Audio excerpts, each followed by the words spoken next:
Hello guys, welcome back to our channel. ಇವತ್ತಿನ ವಿಡಿಯೋದಲ್ಲಿ Reliance foundation ಕಡೆಯಿಂದ ಬರುವಂಥ ಒಂದು ಸ್ಕಾಲರ್ಶಿಪ್ ಬಗ್ಗೆ ಅಪ್ಲೈ ಹೇಗೆ ಮಾಡೋದಂತ ಸಂಪೂರ್ಣ ಮಾಹಿತಿಯನ್ನು ತಿಳಿಸ್ಕೊಡ್ತೀನಿ. ಸೊ ಇದ್ರ ಬಗ್ಗೆ ನಾನು ಮೊದಲೇ ವಿಡಿಯೋ ಮಾಡಿದ್ದೀನಿ, ಯಾರ್ಯಾರು ಅಪ್ಲೈ ಮಾಡಬೇಕು, ಎಷ್ಟು ಸ್ಕಾಲರ್ಶಿಪ್ ಅಮೌಂಟ್ ಬರುತ್ತೆ ಅಂತ ಈಗಾಗಲೇ ವಿಡಿಯೋ ಮಾಡಿದ್ದೀನಿ. ಆ ವಿಡಿಯೋ ಲಿಂಕನ್ನು ಡಿಸ್ಕ್ರಿಪ್ಷನಲ್ಲಿ ಕೊಟ್ಟಿರ್ತೀನಿ.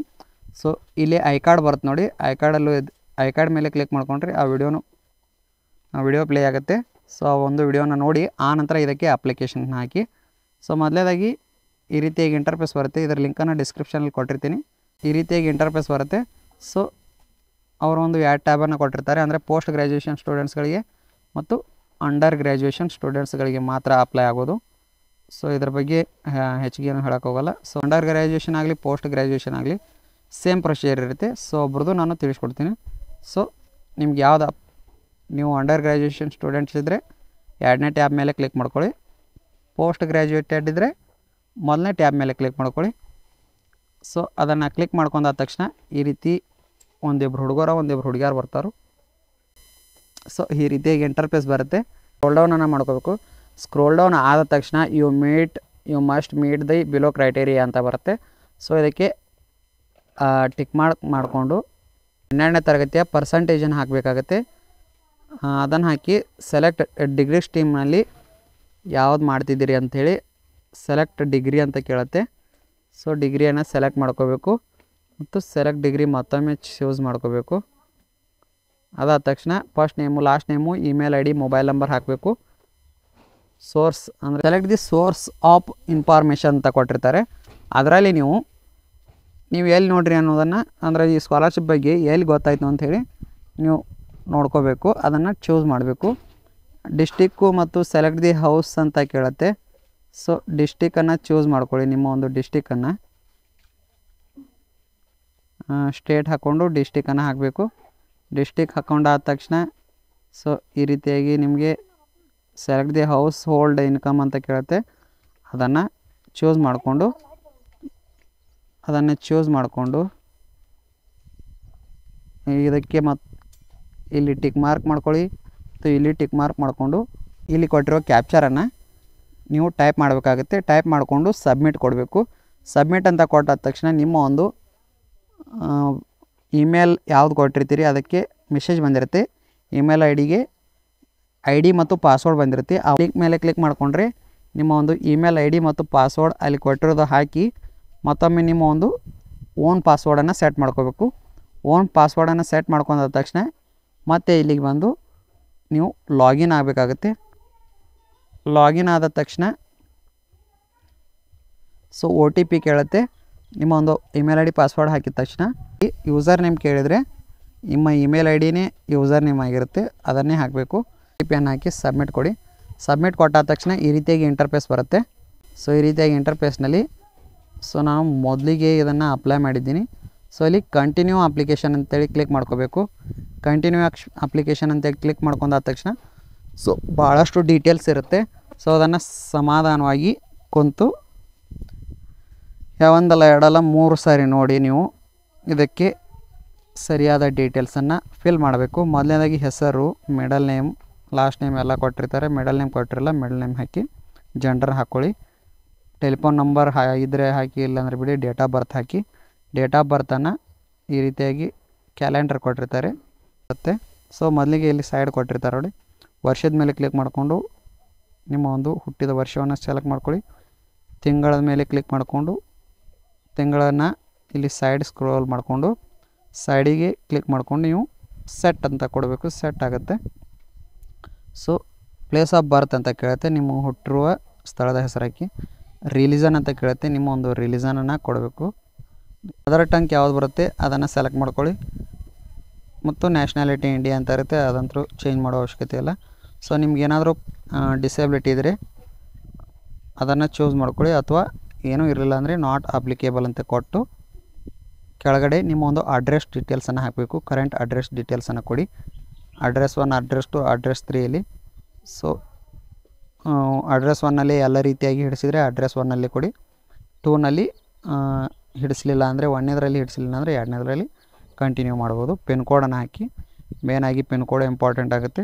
ಸೊ ಏರಿಯಾ ನೇಮನ್ನು ಹಾಕಿ, ಡಿಸ್ಟಿಕ್ ಹಾಕಿ, ಸ್ಟೇಟ್ ಡಿಸ್ಟಿಕ್ಕು ಸ್ಟೇಟು ಹಾಕಿ, ಡಿಸ್ಟಿಕ್ಕು ಸ್ಟೇಟು ಡೈರೆಕ್ಟಾಗಿ ತೊಗೊಳುತ್ತೆ. ಪಿನ್ ಕೋಡ್ ಹಾಕಿದರೆ permanent address same as current address ಅಂತ ಕೇಳುತ್ತೆ.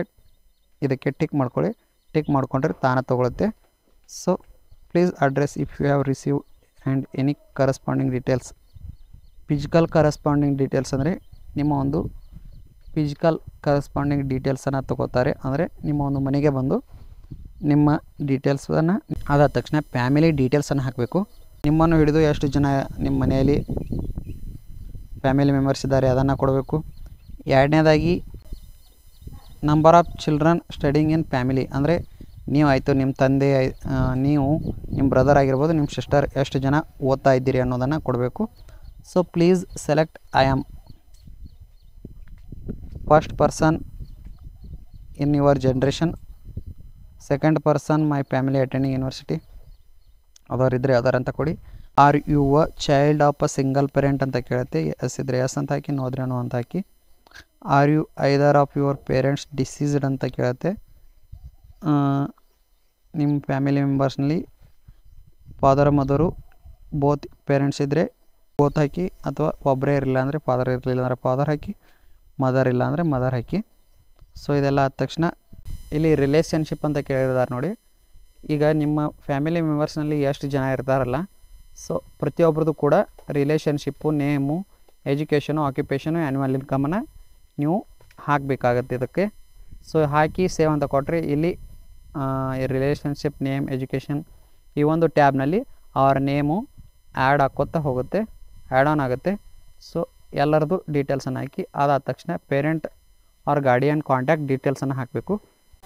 Parents name, surname, mobile number, email I D, relationship, address, pin code, area name, district, country ಎಲ್ಲ ರೀತಿ ಹಾಕಿ ಸೇವ್ ಅಂತ ಕೊಡಬೇಕು. ಸೊ ಇನ್ನು ಇದೆಲ್ಲ ಆದ ತಕ್ಷಣ ನೆಕ್ಸ್ಟ್ ಸ್ಟೆಪ್ ಏನಿರುತ್ತಪ್ಪ ಅಂದ್ರೆ ಅಕಾಡೆಮಿಕ್ ಡೀಟೇಲ್ಸ್ನಲ್ಲಿ ನಿಮ್ಮದು education qualification, previous year details ಹಾಕಬೇಕಾಗುತ್ತೆ. ಪಾಸಿಂಗ್ ಇಯರ್ದು ಎಲ್ಲ ರೀತಿಯಾಗಿ board, passing year, medium of instruction and stream ಯಾವುದು, institute name, institute state, district, marks, obtain marks, percentage 65+ ಇರಬೇಕಾಗುತ್ತೆ ನಿಮಗೆ ಇದಕ್ಕೆ ಅಪ್ಲೈ ಮಾಡಬೇಕಾದ್ರೆ.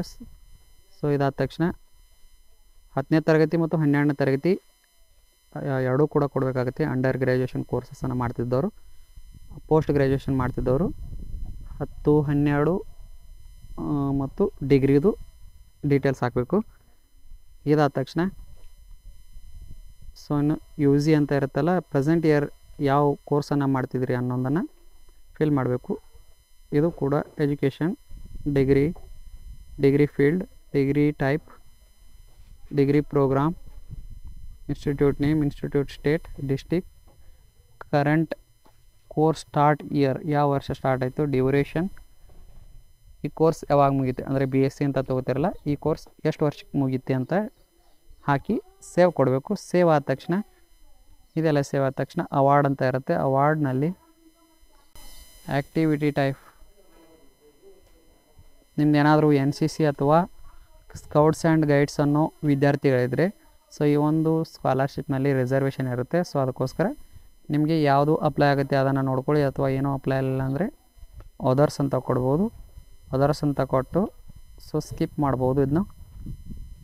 ಸೊ ಇದಾದ ತಕ್ಷಣ ಸ್ಪೆಷಲ್ ರೆಕಗ್ನಿಷನ್ ಅಂತ ಕೇಳುತ್ತೆ. ಅವಾರ್ಡ್, ಇಫ್ ಏನಾದರೂ ನಿಮಗೆ ಯಾವುದಾದ್ರೂ ಚೂಡ್ ಅವಾರ್ಡ್ ಬಂದಿದ್ರೆ ಅದನ್ನು ಕೂಡ ಕೊಡ್ಬೋದು. ಇಯರ್ನಲ್ಲಿ ಯಾವುದಾದ್ರೂ ಸ್ಕಾಲರ್ಶಿಪ್ ರಿಸೀವ್ ಮಾಡ್ಕೊಂಡ್ರೆ ಇಲ್ಲಿ ಅದರ ನೇಮು, ಡ್ಯೂರೇಷನು, ಅವಾರ್ಡ್ ಇಯರ್ ಅಂತ ಕೊಡಬೇಕು. ಕೊಟ್ಟು ಸೇವ್ ಅಂತ ಕೊಟ್ಟರೆ ಈ ರೀತಿಯಾಗಿ ಆ್ಯಡ್ ಆನ್ ಹಾಕ್ಕೋತಾ ಬರುತ್ತೆ. ಇಲ್ಲ ಅಂದರೆ ಇಲ್ಲಿ ಟಿಕ್ ಮಾರ್ಕ್ ಮಾಡಿಕೊಂಡು ನೋ ಅಂತ ಕೊಟ್ಟರೆ ಸಾಕು, ಸೇವ್ ಮಾಡ್ಕೋಬೇಕು. ಸೇವ್ ಆದ ತಕ್ಷಣ ನೆಕ್ಸ್ಟಲ್ಲಿ ಡಾಕ್ಯುಮೆಂಟನ್ನು ಅಪ್ಲೋಡ್ ಕೊಡಬೇಕಾಗುತ್ತೆ. ಡಾಕ್ಯುಮೆಂಟ್ ಆಪ್ಷನಲ್ಲಿ applicant photo, family proof, marksheet of 10th board examination, 12th board examination, photo ID proof, proof of enrolment of current institution, ಇಷ್ಟು ಡಾಕ್ಯುಮೆಂಟ್ಸ್ ಕೊಟ್ಟು ಸೇವ್ ಆ್ಯಂಡ್ ಕಂಟಿನ್ಯೂ ಅಂತ ಕೊಡಿ. ಸೇವ್ ಆ್ಯಂಡ್ ಕಂಟಿನ್ಯೂ ಅಂತ ಕೊಟ್ಟು ಕೊನೆಯದಾಗಿ ಪ್ರಿವ್ಯೂ ಅಪ್ಲಿಕೇಶನ್ ಅಂತ ಬರುತ್ತೆ. ಪ್ರಿವ್ಯೂ ಅಪ್ಲಿಕೇಶನ್ ಅಂತ ಕೊಟ್ಟಾದ ತಕ್ಷಣ ಸಬ್ಮಿಟ್ ಅಂತ ಕೊಟ್ಟರೆ ನಿಮ್ಮ ಒಂದು ಅಪ್ಲಿಕೇಶನ್ ಸಬ್ಮಿಟ್ ಆಗಿರುತ್ತೆ. ಸೊ ಇಷ್ಟು ಈ ಒಂದು ಸ್ಕಾಲರ್ಶಿಪ್ ಬಗ್ಗೆ ತಿಳಿಸ್ಕೊಟ್ಟಿದ್ದೀನಿ. ಅಂಥವ್ರು ಅಪ್ಲೈ ಮಾಡಿ ಇದನ್ನು ಎಕ್ಸಾಮ್ ಥ್ರೂ ಬರೆದು ಆನಂತರ ಎಕ್ಸಾಮ್ಗೆ ಸೆಲೆಕ್ಟ್ ಆಗಿ ಆನಂತರ ನಿಮಗೆ ಸ್ಕಾಲರ್ಶಿಪ್ ಬಂದು ಗಂಟೆಗೆ ಒಂದು ಸ್ಕಾಲರ್ಶಿಪ್ ಬರುತ್ತೆ ನೀವು ಏನಾದರೂ ಸೆಲೆಕ್ಷನ್ ಆದರೆ. ಸೊ ಇಷ್ಟು ಈ ಒಂದು ವಿಡಿಯೋದಲ್ಲಿ ತಿಳಿಸ್ಕೊಟ್ಟಿದ್ದೀನಿ. ಸೊ ಈ ಒಂದು ಮಾಹಿತಿ ನಿಮಗೆ ಇಷ್ಟ ಆಗಿದ್ರೆ ಲೈಕ್ ಮಾಡಿ, ಶೇರ್ ಮಾಡಿ, ನಮ್ಮ ಚಾನಲ್ನ ಸಬ್ಸ್ಕ್ರೈಬ್ ಮಾಡ್ಕೊರಿ. ಧನ್ಯವಾದಗಳು.